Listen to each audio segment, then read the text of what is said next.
Revealed face of Boko Haram, ISWAP operational commander who masterminded killing of Nigerian soldiers, civilians. Welcome to the news and thank you for tuning in to listen. A picture of a dreaded commandant of the Islamic State-backed faction of Boko Haram, the Islamic State West Africa Province ISWAP, formerly known as Ķ1ŁŁ1NG Ł1NG in Borno State, Abubakar Dambunduma, has been released. Sahara reporters had in July 2021 reported that Dambunduma was appointed operational commander to Ķ1ŁŁ1NG by the group's interim council during an emergency meeting which was attended by wily leaders, care chiefs, commanders, and all other structures of ISWAP and Boko Haram. He is said to have killed so many Nigerian soldiers and civilians during different attacks by the terrorist group. Unconfirmed report has it that Dambunduma was recently arrested by the Nigerian army in Sambisa forest in Borno State. ISWAP, which split from the mainstream Boko Haram in 2016, has become a dominant group focusing on military targets and high-profile attacks, including against aid workers. With the vet of Abubakar Shekau and the realignment of various factions, an interim committee headed by one Abba Ghana, aka Balawan, was appointed to lead the ISIS Islamic Caliphate of Africa, Wilaya of Africa, covering parts of Nigeria, Chad, Niger, and Cameroon. The Nigerian army has repeatedly claimed that the insurgency has been largely defeated and frequently underplayed any losses. The terror group has caused over 50,000 deaths and displaced millions of individuals, mainly in Adama, Borno, and Yobe states. If it were to be that if this particular, as he has been arrested, or he has been, how do I put it now? He has been found by the Nigerian army. Oh yes, he has been arrested by the Nigerian army. Now, it is supposed to be a news of rejoicing somewhat, if only after his arrest was made, he is handed over to the authorities and the law will allow, the federal government will allow the law to take its course. But unlike other news now, the Nigerians have been made to believe that even after his arrest, it's even a signal of more danger looming, lurking around, I beg your pardon.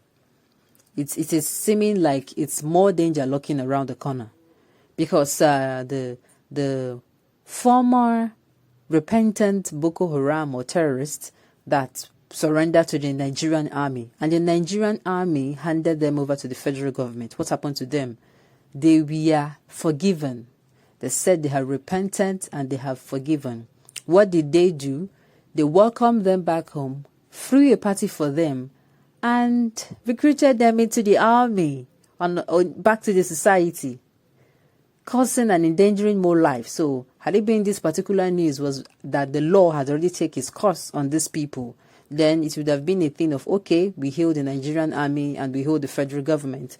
But as it is going to have it, it is not seeming like it is going to happen. We pray that this time around the story is very different. But the other ones that have happened in the past, we see how it was handled by the federal government.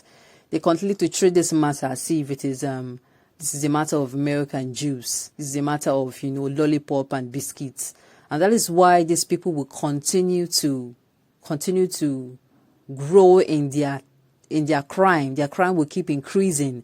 They will keep saying it as if they do nothing. If they are being caught and they are released afterwards, that means you are applauding them for the work that they do. That means it is a wonderful job that they did, which is not supposed to be. It is going to be better that these people are handed over to the government, and the government does not do anything rather than allow the law take its course. Nobody, and I repeat, nobody should be above the law. We are in a democratic system of government where there is supposed to be supremacy of the law. The law, whether you are seated in government, whether you are holding any public office, whether you are just a citizen or a common man in Nigeria, the law should be above you, no matter if you are the one that make the law. It is what is supposedly supposed to happen, if there's anything like that. It is what it's supposed to happen. we just pray that this one takes another direction, other than afterwards we're going to hear that they have been forgiven, or at the end of it, that is it. It is this particular one is supposed to help to go a long way to making sure that others are being caught and are being dealt with in the right way. That is just it.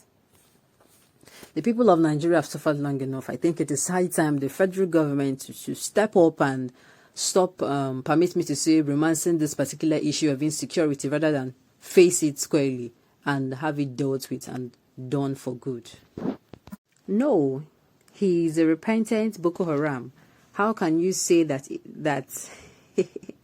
how can you say a sense for that matter? This government has done well with terrorists. They pamper them and they get stronger and stronger.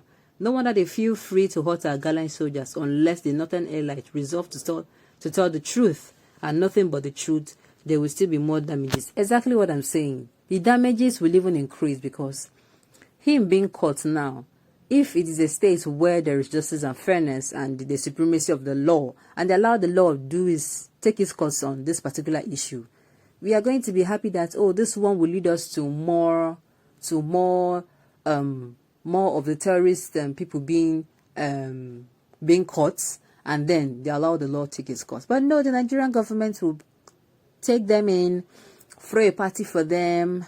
In short, if possible, send them on sponsored trips to other parts of the country, and when they come back, they recruit them into the Nigerian army, making things worse than it were before. He is a potential future Minister of Information. Okay, this one is cracking me up. And culture in the nation of Buhari. No, this is not funny. This is not particularly